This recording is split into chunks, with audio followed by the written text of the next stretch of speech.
Es un gusto saludarlos de nuevo en este programa de información, de entrevistas, de análisis. Hoy tenemos nosotros como invitado a un abogado constitucionalista, Edgar Ortiz. Con él vamos a conversar sobre algunos aspectos de actualidad, sobre todo sobre las comisiones de postulación que ya están en pleno proceso electoral, sobre todo y especialmente el Colegio de Abogados y Notarios de Guatemala, que tiene que designar a 12 representantes ante las comisiones de postulación.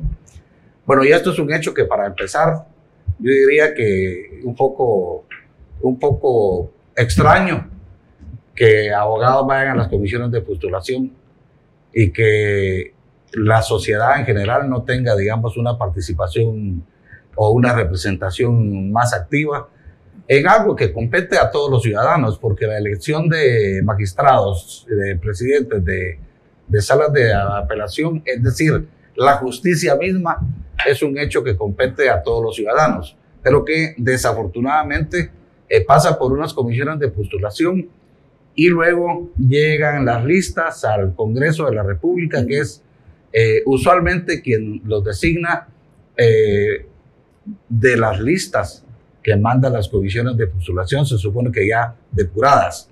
Pero, entre paréntesis, recordemos que la actual fiscal general, Consuelo Porras, fue puesta en la lista por orden de la Corte de Constitucionalidad, que pareciera ser que es la que gobierna Guatemala, que está inmiscuida en asuntos muy domésticos que violan la misma Constitución de la República. Y es lo último por lo que vamos a comenzar con Edgar, que es un recurso que presentó Edgar a la Corte de Constitucionalidad para hacer público el pacto colectivo de condiciones de trabajo del Ministerio de Educación con el Sindicato de Trabajadores de la Educación de Guatemala, que dirige el señor Joviel Acevedo. Esta resolución de la CC ya fue emitida y de eso queremos que nos comente el licenciado Edgar. Bienvenido al programa, Edgar. Gracias, Byron, por invitarme. Es un gusto estar contigo y con tu audiencia. ¿Qué pasó con este amparo que se presentó a la Corte de Constitucionalidad? ¿Cómo se puede evaluar este dictamen de la Corte de Constitucionalidad favoreciendo la oscuridad, el secreto de este pacto colectivo, con respecto sobre todo a la Constitución de la República, que establece qué es público y qué no es público? Bueno, en realidad fue la Corte Suprema. Ajá. Y ahora el caso está en la Corte Constitucional y ellos tienen que decidir si nos dan la razón o no. Pero la primera parada fue en la Corte Suprema. Pero tal vez para darle contexto a la audiencia, lo que pasó fue lo siguiente. El 8 de enero, días antes de que el gobierno de Yamatei entregara el cargo, recibe la denuncia del pacto colectivo por parte de Joviel Acevedo. Y ese día, Joviel Acevedo le entrega a la exministra de Educación el proyecto de pacto colectivo, donde están todas las condiciones que el sindicato le está pidiendo al ministerio, ¿sí? Y le dice, yo le entrego este pacto colectivo, pero con la petición de que sea confidencial. Y la ministra dice, se lo acepto con petición de confidencialidad. Y desde entonces ese proyecto queda blindado, por decirlo así, bajo la protección de la información confidencial. Entonces el problema que tiene la ministra actual es que cuando le piden el pacto, dice, yo no lo puedo entregar porque fue decretado como confidencial, y ustedes sabrán que si algo es confidencial, una de las partes no puede revelar la información. Tienen que estar de acuerdo las dos partes. Entonces, lo primero que la ministra hizo fue invitar gentilmente a Joviel Acevedo a que él aceptara levantar la confidencialidad. Él dijo que no. Él dijo que no, que él se negaba, que él quería mantener la confidencialidad. Y ahí es donde entramos nosotros. Nosotros le planteamos este amparo a la Corte Suprema diciéndole, mire, la ministra acaba de comunicarle al público, o sea, le acaba de hacer público al país, que le pide al señor Joviel Acevedo levantar la confidencialidad. Entonces nosotros presentamos un amparo alegando que esa confidencialidad que se decretó en enero violaba la Constitución, porque creemos que lo viola, Byron. O sea, no, la confidencialidad existe para proteger datos sensibles, ¿no? Por ejemplo, si eres trabajador del Ministerio de Educación y está tu dirección de tu domicilio, bueno, es razonable que esa información sea confidencial, por ejemplo. O si tienes alguna enfermedad y el Estado tiene información tuya, pues es razonable, ¿no?, que esa información no sea pública. Pero el proyecto de pacto colectivo no puede ser confidencial porque estamos hablando de fondos públicos. Entonces, lo que le dijimos a la Corte fue, mire, nos enteramos de esta situación, por favor ordene al Ministerio de Educación que esa cláusula sea nula, hágale público a la gente el pacto colectivo. Y la Corte Suprema se tardó un mes para decirnos, mire, no, porque hay cuestiones procesales que no voy a explicar, Byron, porque se me va a dormir la audiencia, pero en pocas palabras nos dijeron, no, ustedes nunca pidieron la información. Y yo lo que le digo a la Corte es, mire, claro, yo no la pedí, porque la ministra misma está diciendo en público que la información no la puede entregar. Entonces yo no tengo por qué ir a pedir la información, esperar a que me la nieguen y luego ir a la Corte. Estoy yendo directamente a usted porque es un hecho público que ella no va a entregar esa información. La Corte nos dijo pues que había que agotar algunos temas procesales, no estamos de acuerdo, y entonces ya apelamos esa decisión. Y esa apelación la conoce la Corte Constitucional. O sea que ahora está en manos de la Corte de Constitucionalidad. Ustedes presentaron un amparo a la Corte de Constitucionalidad que aclare, ¿verdad?, la suspensión. Pero entonces la CC no ha emitido resolución. Todavía no, estamos a la espera. Lo presentamos el viernes pasado. Todavía es miércoles y no hay resolución, pero yo esperaría que estos días la Corte ya haga un pronunciamiento.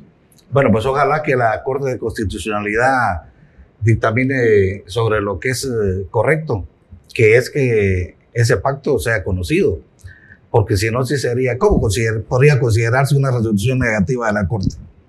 Yo creo que sería una derrota para la transparencia, ¿verdad? Para el derecho a la información, que es un derecho constitucional.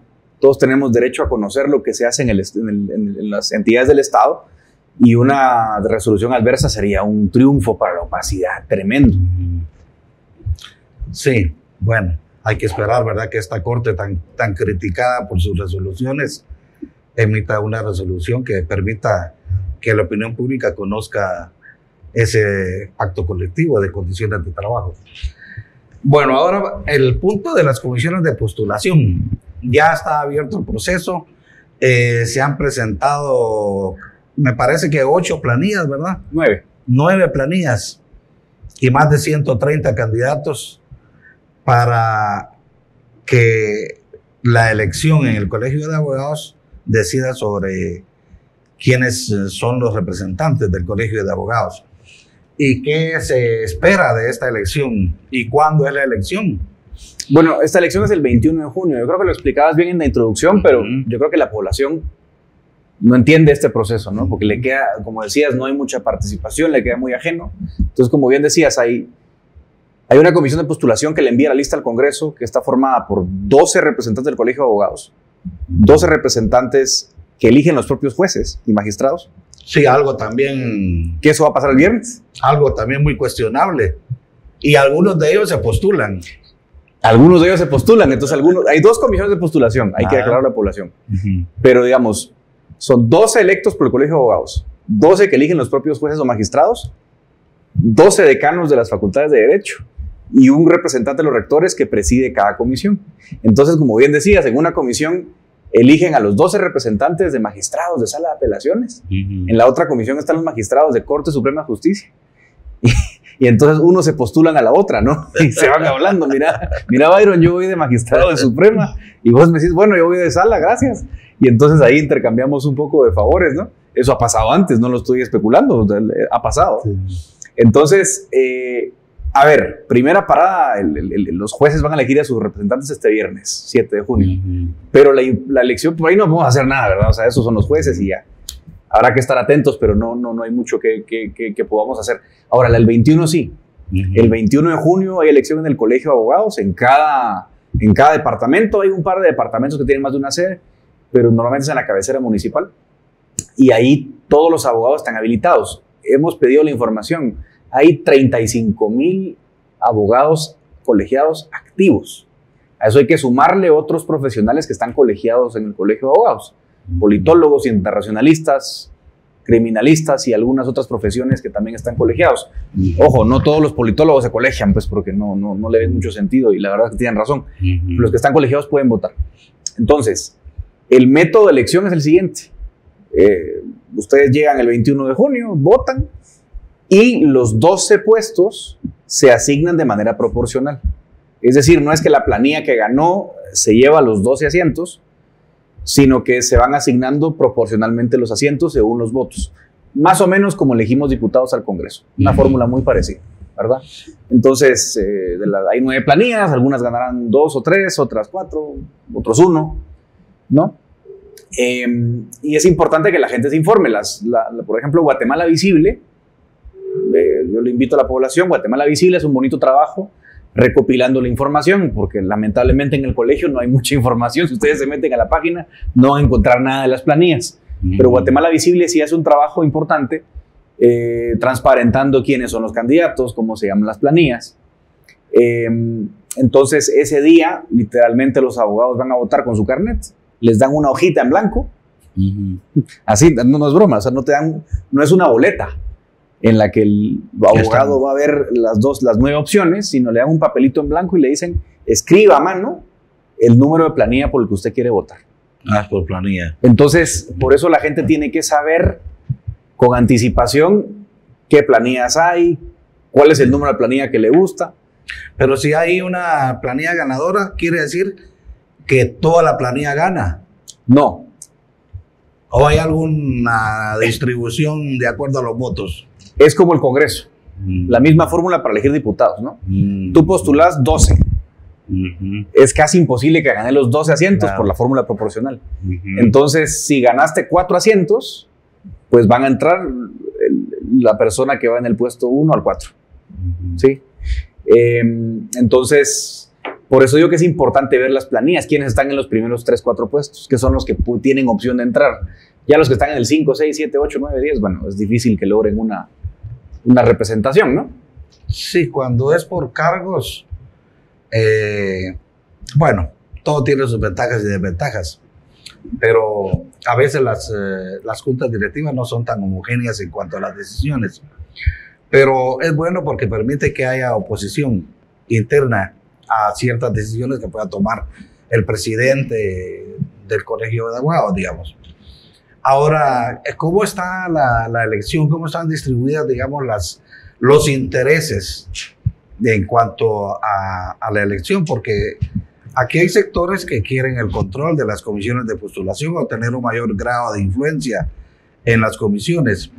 Se dice, por ejemplo, que el presidente de la Corte de Constitucionalidad, Néstor Vázquez, apoya casi abiertamente a una planilla que me parece que se ha identificado como ASPA, la planilla de este sector. Supongo que hay otros sectores que también tienen interés. El gobierno, digamos, no cabe duda que tendrá también su interés y fundamental, pues, ¿verdad? En este caso, de apoyar a una planilla, aunque estos apoyos no siempre son explícitos, pues. Pero digamos, ¿qué sectores están inclinándose para favorecer a determinadas planillas? Sí, se pueden identificar algunas. Yo creo que ya mencionaste el más grande, ¿verdad? Que es sin duda el hegemón, ¿verdad? El que gana, de hecho, digamos, es la planilla que gobierna el Colegio de Abogados. Sí, es la planilla que gana en 2023 la elección del colegio, que gobierna hoy el colegio. Es una planilla fuerte, ¿no? Que tiene muchos recursos. Y mira, lo ves con los gastos de campaña, ¿no? O sea, rifan, ahora están rifando, por ejemplo, audífonos inalámbricos. De hecho, me dan ganas de participar porque están muy bonitos, ¿no? Estos audífonos aquí no han mandado, aquí deberían haber mandado. Sí, deberían haber mandado. Entonces, son caros, ¿no? Entonces, rifan por ejemplo, años de colegiatura. De colegiación, perdón, de colegiatura, de colegiación, ¿no? Entonces, bueno, entra un sorteo, dale like a la página, etiqueta a sus amigos y entra en un sorteo y le pagamos un año de colegio profesional, ¿verdad? Los famosos desayunos, bueno, hace poco hubo una planilla que organizó almuerzo y cena, Capacitación con almuerzo y cena para 100, 120 personas. ¿Cuánto puede costar eso? Sí, claro. Entonces uno dice, bueno, los intereses no están, como decías, no son explícitos, ¿no? A veces no siempre es que yo diga, yo, claro, juez o presidente o ministro, apoyo a la planilla 1, pero es un poco claro que cuando tú vas a los eventos, quién está sentado en el evento, quién es el ponente. Y por eso es tan difícil de rastrear, ¿verdad? Sí. Pero yo creo que ahí mencionaste tú la planilla que tiene un interés fuerte. Y luego hay otras planillas de viejos operadores, ¿no? Ahora con la votación uno se pregunta, bueno, uno a veces juzga a los campesinos, a la gente sencilla del pueblo, porque probablemente no tienen la suficiente formación cívica, la formación política para votar, y que votan por un tamal, que votan por una lámina. Y uno se pregunta, o a veces uno cree que solo a ese nivel se da un voto, digamos, sin conciencia, pero se sorprende uno de que los abogados que han pasado por la universidad y que muchas veces no pasan 6 años estudiando, sino que al menos en la San Carlos yo sé de profesionales que han estado hasta 30 años estudiando y que pasan tanto tiempo en las universidades y que por una cena, por un almuerzo o que por un desayuno van a emitir su voto sin saber por quién están votando y sin pensar que la justicia realmente no es un valor digamos, que corresponde a una planilla o que corresponde a un candidato, ni siquiera a un sector, sino que son los intereses ciudadanos los que están en juego. Por eso a veces uno dice, bueno, ¿qué tal conciencia existe entre los profesionales, abogados y notarios, para emitir un voto consciente? Y mira, te doy la razón, y no hay ninguna diferencia.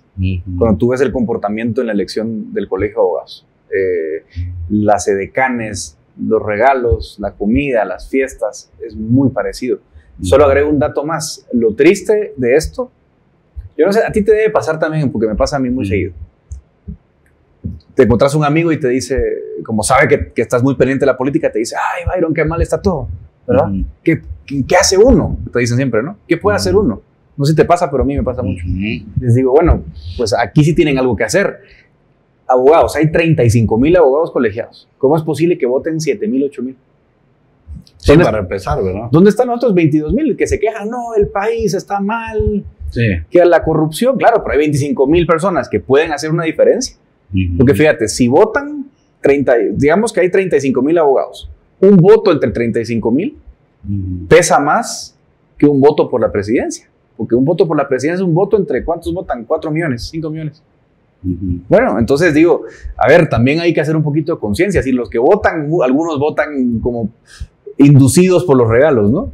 Pero hay otro montón de abogados que ni siquiera se preocupan por ir a votar, no se informan y tienen en sus manos el cambio de la justicia. Bueno, eso me recuerda a la votación que se da también para rector de la Universidad de San Carlos, que el rector actual, yo me recuerdo la campaña que hizo, eran borracheras, comidas, edecanes, jaripeos, y es increíble, no solo sucede con los abogados. Eso hay que decirlo. Eso se demuestra que no solo con los abogados, sino también con otras ramas de profesionales que también, haciendo un símil con los campesinos, votan por un tamal, en este caso por un desayuno, por un almuerzo o con audífonos, como decía Edgar. Vamos a seguir conversando sobre este tema en un momento después de este receso. Volvemos en un momento.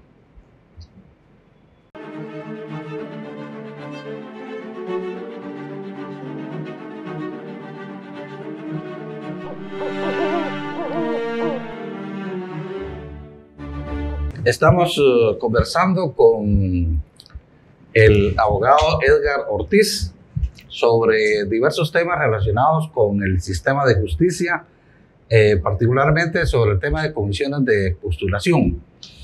Quisiéramos, Edgar, abordar este tema también desde la perspectiva de la importancia que tiene para la sociedad de su conjunto la elección de magistrados y de presidentes de salas de apelaciones, porque es un tema marginal que se maneja, digamos, muy en las élites, entre cierta, yo diría que hasta de manera un poco superficial, pero el grueso de la población desconoce por qué es tan importante una buena elección de magistrados. Mira, a mí me gusta esa pregunta porque efectivamente no me gusta ese elitismo, ¿no? De la Corte Suprema y las salas, y a veces parece que no hablamos con la gente. Y fíjate que yo le digo a la gente, piensen en lo más simple. Todos han tenido un problema laboral probablemente. Lo despidieron injustamente, o tuvo un accidente laboral. ¿Qué pasa cuando usted quiere ir a un tribunal a pedir protección, sus derechos laborales? ¿Qué pasa si ese tribunal no es independiente? ¿Qué pasa si hay corrupción en ese juzgado? ¿Cómo quedan sus derechos laborales? Todos han tenido un problema de familia, ¿no? Violencia doméstica es algo muy común en Guatemala. ¿Cuántas mujeres sufren violencia doméstica? ¿Quién protege a esas mujeres cuando tienen un problema de violencia doméstica? Pues tienen que ir a un tribunal a pedir protección. ¿Y qué pasa si ese tribunal no es independiente? Si el tribunal está sujeto a corrupción, si el agresor puede pagar al juez, o peor aún, digamos que tiene suerte que hay un buen juez en su lugar, que eso es bien común, hay muy buenos jueces, Byron, en el país.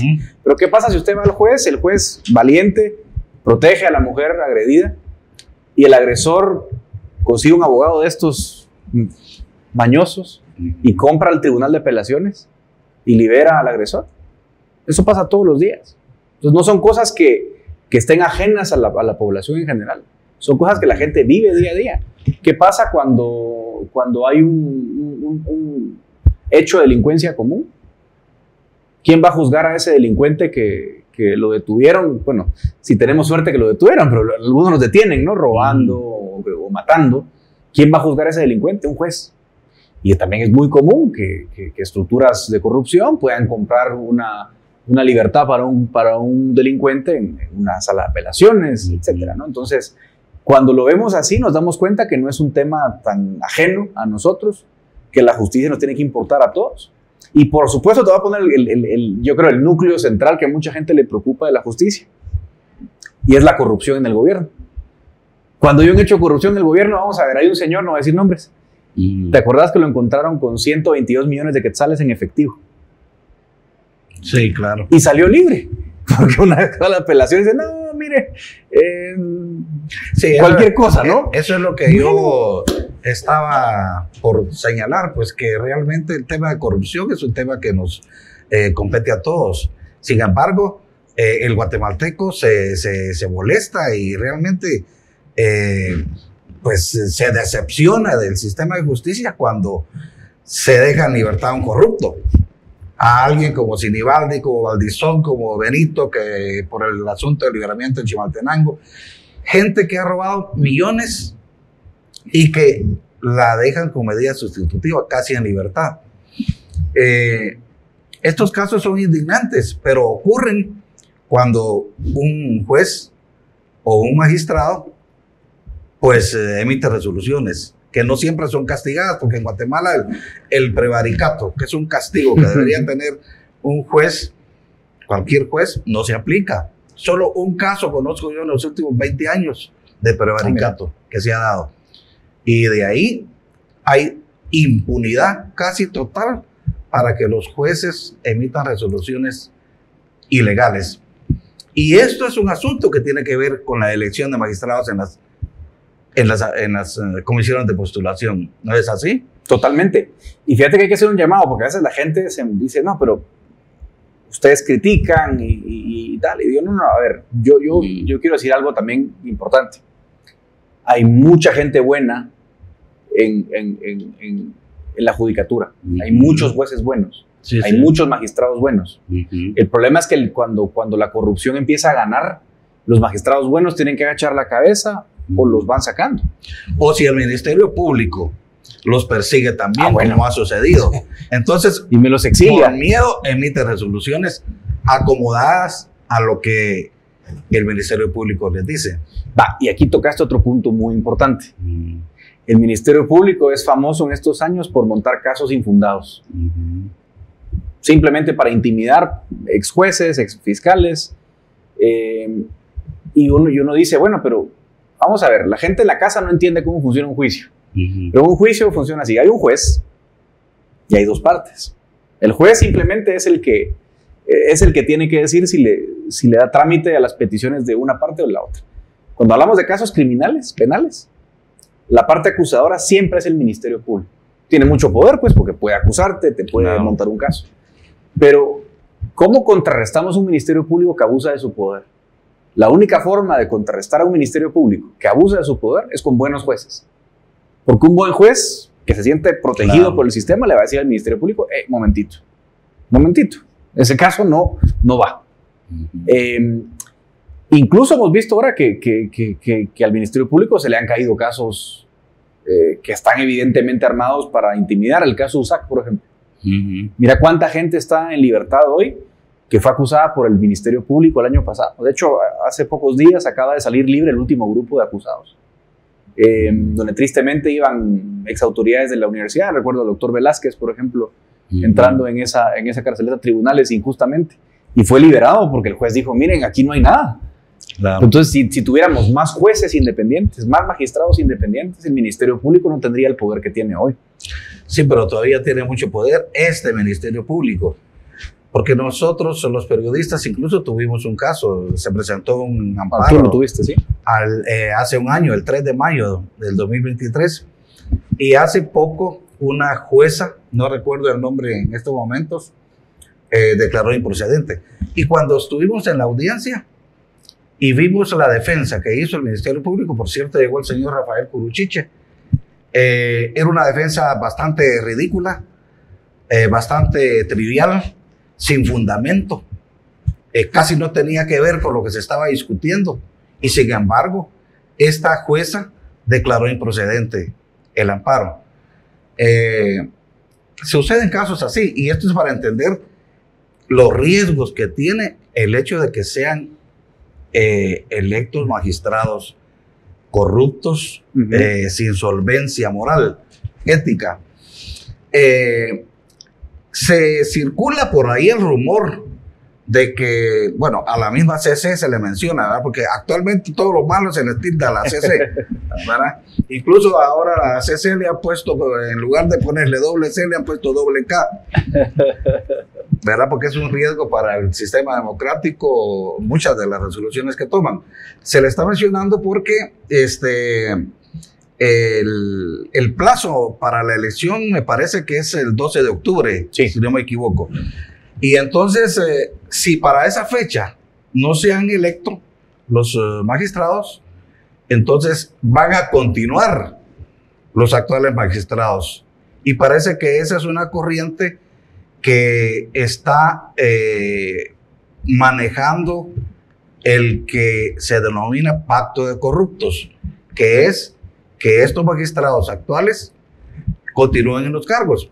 Recordemos que la última Corte Suprema de Justicia, los magistrados estuvieron 9 años en los cargos, 4 de ellos ilegalmente, porque la Constitución establece 5 años para los magistrados. Sin embargo, estuvieron 9 años. Entonces se persigue que estos magistrados que fueron electos hace un año aproximadamente, por el otro Congreso anterior, dominado por el pacto de corruptos, estos continúan en los cargos. ¿Y ese riesgo existe o crees que es muy improbable que suceda? A ver, ¿cómo te respondo? Si nos guiamos por la ley, se supone que no. No. Por varias razones. Por ejemplo, la Corte Constitucional fue la que un poco apuró la elección el año pasado, ¿se acuerdan? ¿No? O sea, le dijo a la Corte del Congreso, mira, elija. Ya van 4 años y no elige, elíjalos. Tiene de 30 días para elegir magistrados, me acuerdo. El plazo vencía en diciembre. 1 de diciembre, 2 de diciembre, no me acuerdo. Entonces, el Congreso eligió. Pero en esa resolución, en la página 20 del expediente 1169-2020, en esa resolución de fecha 6 de noviembre del año pasado, donde la Corte Constitucional manda elegir magistrados, dice claramente en la página 20, y recuerden, esta elección es para que estos magistrados completen el periodo que vence el 12 de octubre del 2024. Es decir, la propia Corte, que está sentado y en funciones, el 6 de noviembre del año pasado, ya dejó clarísimo como el agua, no la de Amatitlán, clarísimo como el agua, que el plazo vence el 12 de octubre. Entonces, pues digo, se supone que si nos guiamos por la que la propia Corte que está hoy en funciones dijo, No hay ninguna duda que el 12 de octubre tiene que haber un cambio de cortes. Ahora, también es cierto que hay 5 acciones de amparo y de inconstitucionalidad sumadas tratando de argumentar lo contrario. Ahora, yo dudaría que si la Corte misma dijo en noviembre del 2023 duran hasta el 12 de octubre, de repente diga, fíjense que pensándolo bien ya no. O sea, yo francamente dudo que lo haga, pues. Pero bueno, que sea una preocupación te dice en dónde estamos parados hoy, ¿no? Sí. Es un riesgo que se corre de todas maneras. Y algo de eso circula ya. Me parece que Prensa Libre de hoy trae una nota en el sentido de que la CC está evaluando la continuidad de las cortes. ¿Por qué si un proceso de elección de magistrados es tan criticado, donde pues se ha dado toda clase de tráfico de influencias, digamos, viciado, un proceso viciado a todas luces? ¿Por qué no cambiar la ley? ¿Por qué no modificarla? Porque lo que pasa es que en estas comisiones, para que haya representantes nuevos e interesados, hasta se han creado universidades privadas solo con facultades de derecho, únicamente con el propósito de enviar representantes a las comisiones de postulación. Entonces no cabe duda que el proceso se ha contaminado mucho. ¿Por qué no reformar la ley e incluso permitir que una elección sea abierta, pública, que la ciudadanía pueda votar por los magistrados, o que el Congreso elija por sorteo de las listas que envían las comisiones de postulación? Pero cuando son designados a dedo por el Congreso, ahí también hay otra lucha de intereses. Pero creo que ya estas comisiones ya no dan para más, ¿verdad? No. Entonces, como que valdría la pena ir pensando en reformar esa ley de comisiones de postulación. Yo iría más lejos. Yo diría que hay que reformar la Constitución. Porque realmente el origen del problema que tenemos hoy ni siquiera es la Constitución del 85. Es en buena parte la reforma constitucional del año 93. Porque esa reforma constitucional del año 93 creó este sistema de comisiones de postulación como lo conocemos. Porque, por ejemplo, vamos a explicar a la población. En jerarquía, en el Poder Judicial, tu primera chamba, como dicen los patojos ahora en las redes, tu primer trabajo es juez de paz. Si ascendes en la carrera judicial, llegas a ser juez de primera instancia, que es un rango, digamos, superior en rango de empleo, ¿no? Pero luego, el siguiente paso en la escalera de la carrera debería ser juez de apelaciones, magistrado de apelaciones. Pero resulta que para ser juez para pasar de juez de paz a juez de primera instancia, tienes que hacer un examen y demostrar méritos. No es una elección política, es una elección por méritos. Entonces te examinan, te evalúan, que hagas bien tu trabajo, que conozcas la ley, y si lo lograste pasar, ascendiste. Ahora, lo ridículo es que para ser juez de primera instancia y subir a magistrado de apelaciones, tienes que ir al Congreso. Entonces ya no hay mérito, ya no hay carrera. Claro. Y eso fue lo que se destruyó, creo yo, con esa reforma. Entonces esa lógica hay que cambiarla. Y te voy a decir algo más. Hay 135 magistrados de sala de apelaciones. 135.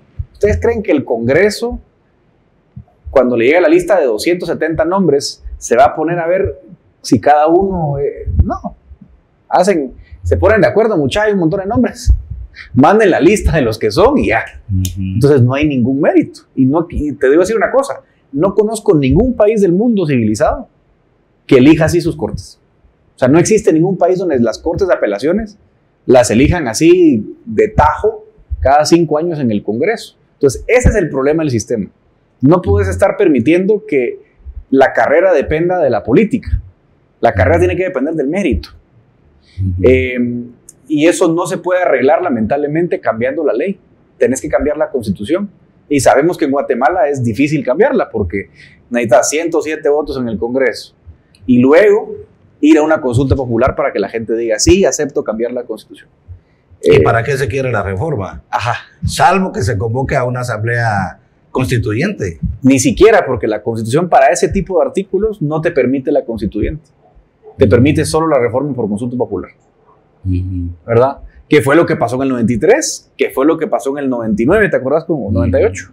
Estoy confundiendo año, ¿no? Con la de los acuerdos de paz que no pasó. Sí, 99, creo. 99. Sí, son procesos muy complicados. La Constitución de la República ya requiere una reforma. Sí. Porque existen muchos... el modelo político del país ya no da. Creo que lo que ha pasado desde el periodo de Otto Pérez para acá ha sido suficiente para saber, para reconocer que el sistema democrático tiene muchas fallas, que hay que modificar las cosas, porque si no estamos viviendo nada más una especie de fachada de creencia que tenemos democracia, pero que realmente no es así. Pero crees entonces que con la reforma a la... Sí, yo estoy de acuerdo con la necesidad de reformar la Constitución, pero crees entonces que reformar la ley de comisiones de postulación no es... todavía no se alcanzarían algunos, que sería lo más fácil, pues. Sí, o sea, puedes mejorar algunas cosas, por ejemplo, pero aquí te metes a como otro lío. Por ejemplo, resulta ser que hoy, yo no sé de dónde, aparecen un montón de doctores en derecho. Digo, miren, pero un doctorado se supone que es algo, pues, muy prestigioso, ¿no? Pero aparecen gente con doctorados. Hay un candidato, no voy a decir el nombre, porque no quiero atacar personas, quiero que veas los problemas que veo. Aparece un señor que se postula a la Corte Suprema hace 5 años. Dice, hoja de vida, fiscal, no me acuerdo de qué era, pero un fiscal de una fiscalía que tiene mucho trabajo. Y en 3 años había sacado una maestría y un doctorado. Y digo, a ver, ¿cómo se puede hacer eso? Si llevas 50 casos por semana en tu trabajo, ¿cómo vas a sacar una maestría y un doctorado en 3 años? Porque el tipo es un genio, ¿verdad? Es súper dotado y hay que hacerle un examen como Einstein, ¿no? O de verdad los doctorados no tienen calidad, que es, yo creo, la respuesta más lógica, ¿no? Entonces, ¿qué pasa? Que la ley dice, bueno, si usted es doctor, 100 puntos en méritos académicos. Entonces, la ley se trató de cambiar para transparentar el proceso, pero resulta ser que le encontraron la vuelta. Entonces, todos van a sacar doctorados patito. Entonces, todos salen 100 puntos y si tú vas sin doctorado, está abajo, ¿no? ¿Cómo arreglas eso? ¿Cómo puede hacer un abogado X o Y para orientarse sobre por quién votar? Porque yo me pongo en el plano de un abogado, salvo que tenga, digamos, un criterio ya preconcebido. Si se trata de elegir así por ver qué es mejor o qué es peor, ¿cómo orientar el voto de un profesional? De manera, pues, objetiva, correcta, digamos, sí. Objetiva. Yo creo que hay dos temas. Uno es ver el perfil de los profesionales que lleva una planilla. Por ejemplo, por ese que sacó doctorado y maestría en 3 años, definitivamente no. Definitivamente no, mucha que está haciendo para la elección del colegio, yo te digo, por ejemplo, ver qué tipo de campaña hace la gente, porque, a ver, miren, usemos el sentido común. Sí. Si una planilla se está gastando 5,000 quetzales en una noche, dice uno, bueno, esto no es gratis, ¿verdad? O sea, claro. Entonces te dice mucho. Ni siquiera hay que ir tan lejos, sino decir, bueno, aquí hay algo raro, ¿no? Sí. Entonces, ese tipo de cosas son las que yo usaría para que te regalen un artículo de 1,600 quetzales. Sí. Llama la atención, ¿verdad? Sí, bastante. Sí, como no hay almuerzo gratis, dicen. Eso es muy cierto. Entonces, hay que ver el dinero, de dónde viene, porque no es posible que alguien se gaste fortunas en una elección que se supone, además te hace una cosa, que la gente no se lo sabe en casa. Esas comisiones de postulación, la gente que va ahí, que se sienta en esas comisiones, lo hace ad honorem, o sea, no cobra un centavo. Y eso significa que vas a ir 20, 25 días de tu vida profesional a dejarle al país de gratis tu tiempo.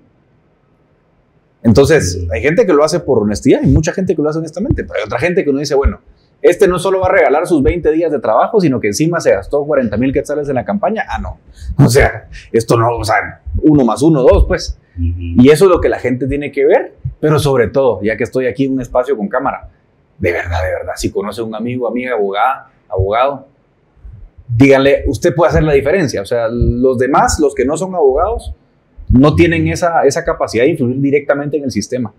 Pero los que son abogados y notarios, de verdad, no ir a votar el 21 de junio, Sí, claro. yo creo que es una inmoralidad con el país, tomando en cuenta lo mal que está la situación de la justicia en Guatemala. Es casi un imperativo moral ir a votar, lléveselo a desayunar, lléveselo a almorzar, lléveselo a cenar, lo que sea, pero presione un poquito a sus amigos. Una llamada telefónica, por lo menos. Por lo menos. ¿Verdad?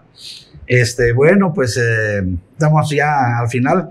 Hay que destacar ahí que en medio de todos los vicios, lo opaco que han sido estos procesos, ha habido gente muy correcta y muy decente. Mucha. ¿Verdad? Yo recuerdo que en las elecciones que hace, no recuerdo, 3, 4 años, cuando se dio una elección, hubo decanos que asumieron una conducta, entre ellos el decano de la Universidad Landívar, creo yo. Sí, que se opusieron, dijeron no, y declararon de manera muy enfática que no estaban de acuerdo con lo que había sucedido. Creo que fue con el asunto de la elección de la fiscal, ¿verdad? 2022. Sí. ¿Algo más por último ya para concluir, Edgar? No, yo creo que recalcar que el país, así como en 2023, dio un giro de timón y decidió cambiar el signo de los tiempos, porque veníamos realmente en un resbaladero al precipicio. Nos demostró 2023 que las cosas se pueden hacer diferentes. Y ojalá que 2024 también tenga ese mismo espíritu, ese mismo aire, y que la gente logre hacer las cosas distinto. Creo que es un buen momento para aires de cambio. Y yo tengo confianza y mucha fe de que eso va a pasar. Y recalco lo último que dijiste. Hay muchos decanos muy decentes, muy honorables, que siempre han hecho las cosas bien, pero si están solos, si no tienen buenos representantes electos del colegio y tal, están solos. Sí. Bueno, muchas gracias, Edgar. Muchas gracias a ustedes por su tiempo, por su atención. Recuerden que estamos en las redes sociales. Si usted que tiene su empresa de cable en su hogar, ahí también nos puede ver en directo los días miércoles a las 7 de la noche. Y recuerden que estamos también con Seguros Mario Rodman, que es la empresa que lo asesora en todas las mejores opciones para sus asuntos de finanzas, salud, sus vehículos. Está a la orden en el teléfono 22 38 73 00. Muchas gracias y hasta la próxima semana.